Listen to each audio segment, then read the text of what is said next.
осы Атырау қаласы Каспий өңірінің көпсалалы жоғарғы колледжінде мектепке дейінгі тәрбие және оқыту мамандығының 3-ші курс студентімін. Мен осы колледж қабырғасында оқып жүріп, теория мен практиканы қатар ұштастырған студенттердің бірімін. Осы теорияда алған білімімді практика жүзінде оң нәтиже көрсеткеннен кейін облыстық, өңірлік, республикалық байқауларға қатысып жүлделі орын иегері атандым. Атап айтатын болсам, WorldSkills 2025 колледжшілік кәсіби шеберлік чемпионаты, мектепке дейінгі тәрбие және оқыту құзырет.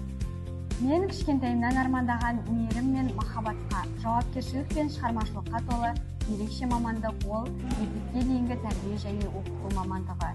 Әр баланың өміріндегі алғашқы үлкен қадам балабақшадан басталады. Балабақша баланың бақытты әлемі, ал сол әлемнің жарқын болуы тәрбиешінің еңбегіне байланысты.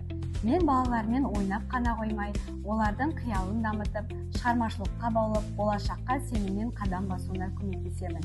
Мен таңдаған мамандық үлкен жауапкершілік пен шексіз мейірімді талап ететін мамандық.